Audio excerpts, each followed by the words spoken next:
tomorrow will mark 80 years since the D-Day landings. That's when Allied troops stormed the beaches of northern France in what would become a pivotal moment of the Second World War. Now, ahead of that anniversary, handmade silhouettes of nearly 1,500 servicemen have been installed at the British Normandy Memorial, overlooking one of those beaches. Let's go to our reporter, John Maguire, who's there for us this morning.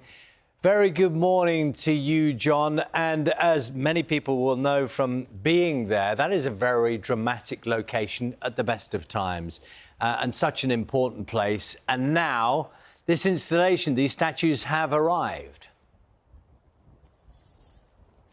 Yeah, Charlie, they've been installing them for the last couple of weeks. They've had to drill 3,000 holes into what is, I must say, quite stony ground. They worked really, really hard, but the installation is pretty much complete. You'll be familiar, I hope, with the British Normandy Memorial, open now for a few years, of course, through Harry Billinge, the late, great Harry Billinge, who raised so much money for it.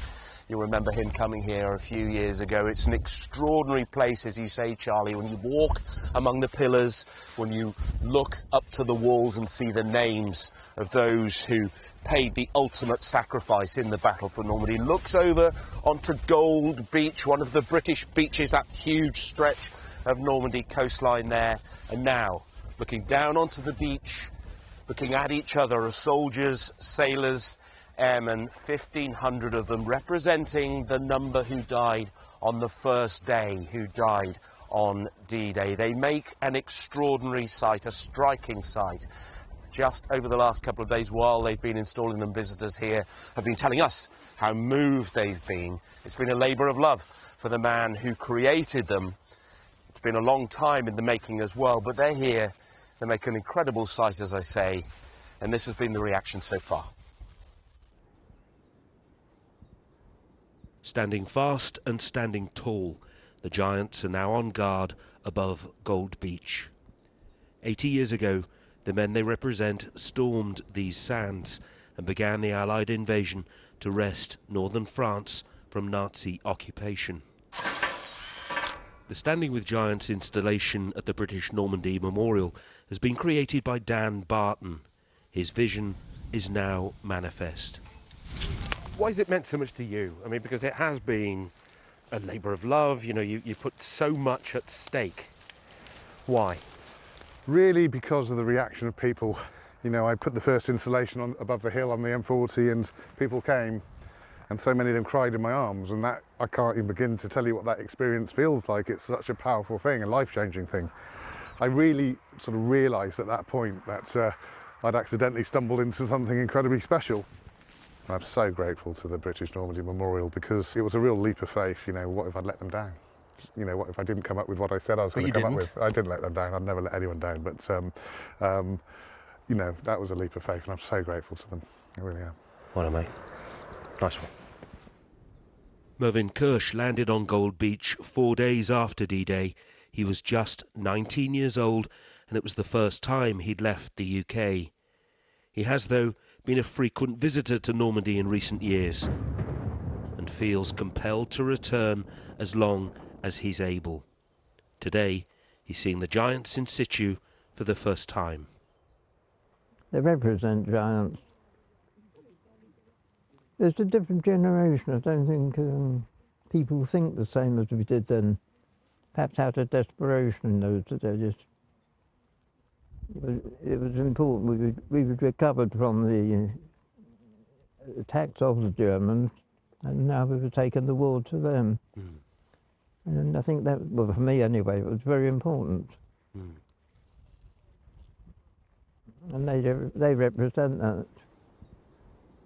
The project, 4 years in the making, features 1,475 silhouettes, one for each man killed on June the 6th, 1944. All created and installed by more than 1,000 volunteers. What have you got here?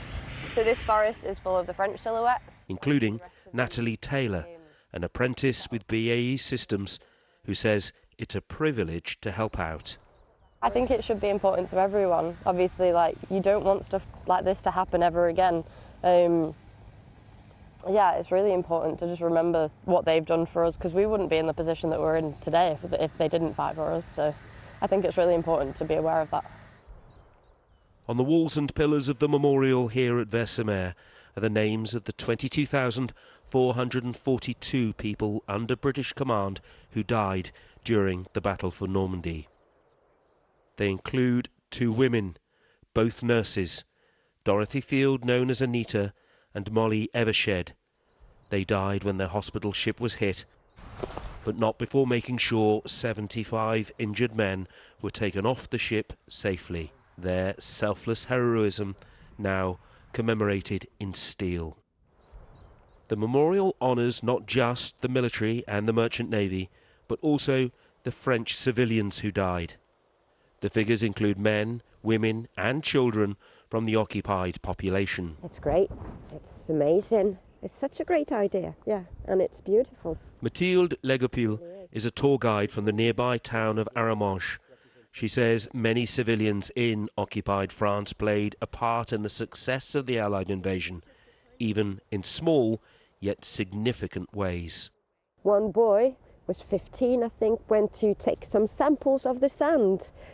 And, you know, and that was sent back to England. That boy just didn't know what he was doing. He was just taking a bit of sample. It was sent. And that was very important because they knew what to expect, what kind of sand it was, and for the Mulberry Harbours. Commemoration takes many different forms and has many different meanings. Whether it's a name carved in stone or a silhouette standing with head bowed, the sacrifice made by many thousands on this coastline and beyond should never be forgotten. It's very moving, you know, standing here. It is anyway at the memorial, but with the giants here. I spoke to people yesterday from Australia, from America, a German couple as well, and they were all very struck by the poignancy of this installation. Let's talk to Nicholas Witchell. You recognise Nick, of course, as the former BBC Royal correspondent and an erstwhile presenter of this programme, Nick. That's your many years ago. Fame, isn't it? But now working with the Normandy Memorial Trust. What first convinced you that this would be a good idea? Welcome back to you, and thank you to you and to BBC Breakfast for everything that you've done. Dan Barton got in touch with me more than 2 years ago and said that he had this idea to bring the giants to Normandy for the 80th anniversary of the D-Day. And I immediately said yes. I mean, it is visually so arresting. You look at these figures and they give a sense of real scale. What do 1,475 lives look like? You can look at the names up on the D-Day wall there. You can read them. You can see their young ages. But this gives a real sense of scale. And they stretch off into the distance. And as you've said and as you've found, people are coming here and they are standing up there and they are just taken away. They are transported. They look out over there, and we're seeing it now shortly after dawn. It's 7:30 in the morning here. Roughly the time when they were landing on Gold Beach down there. And to see all these figures, Army, Navy, Air Force, gives you this real sense of scale of what 1,475 lives, individuals, look like. And that, as you say, was just on D-Day itself. It adds an extra level of poignancy, it seems to me. It does. I think, you know, a combination of seeing the names up on the wall there and the figures, the silhouettes in what we call the wildflower meadow here, and the wildflowers will grow up, and I think that will even add further to the poignancy of it. And I think, yes, it just brings it home. What was the scale of the loss of life, of the sacrifice? And it was just on the first day, the first day of this Normandy campaign, which went on until the end of August. 22,442 names on our memorial. It's extraordinary. And you've got the Education Centre opening, hopefully, in the next couple of weeks. Yeah, we're building furiously. This is Winston Churchill Centre for Education, and it was so important to all the veterans, to Harry Billings, you remember, to George Batts and Joe Catini and the others. It is to ensure that the younger generations understand, not just remember, but understand what happened and why it matters today. So we are building the Winston Churchill Education Centre. It will be opened on the 6th of June by whoever is the British senior VIP, we hope, We hope it will be the King, not confirmed yet, but that, of course, is just so important that this education purpose is continued. Brilliant. Nick, thanks so much indeed. Great to see you here this morning. And as Nick was saying, there will be ceremonies here on June the 6th, of course, the 80th anniversary of D-Day. When you read the names, when you think about the sacrifices, the type of people that we hear during the Battle for Normandy, it's the ages that really strike you. The teenagers, the people in their young 20s. Very few survivors now, of course, and they're well into their 90s, some beyond 100 years old, still going, still determined to come back. Such a privilege to meet them and to spend time with them. They were the greatest generation, and these are aptly named as giants. Back to you. John, thank you very much. Absolutely striking images there. But as you probably realised, one or two problems with the sound there, so apologies for that. But it is such an amazing place, and it was already an amazing place, wasn't it? Yeah. You go there, it's so striking, and then the imagery around those statues, that installation, it absolutely works. And we'd seen them sort of on their journey, haven't we? You don't think, what's it going to look like? And now we've seen it. Ahead of the 80th anniversary of the D-Day landings later this summer, a unique addition is being made to the British Normandy Memorial. Yes, and John Maguire is there for us this morning. And John, anyone who knows that place will know it's a striking place at the best of times for so many reasons. And this edition, we can see now the picture you're offering us. It brings something new and different to that place, doesn't it? It really does, Charlie. It's very emotive, very evocative. The installation is called Standing with Giants. Representations, as you can see, of soldiers, sailors, airmen who fought in the Battle of Normandy. 1,475 figures. That's the number of people who died on the first day of battle, on D-Day, 6th of June 1944, when the Allied forces stormed these beaches across northern France. We'll show you around the installation. We'll tell you how it was created, hand-built, handmade by volunteers. Absolutely incredible. Later on in the programme, we'll also tell you how you can make a contribution, how you can help, how you can perhaps pay memory, how you can pay memory, as I say, remember someone who may have been involved in the battle. All after the news, travel and weather, where you're watching Breakfast this morning.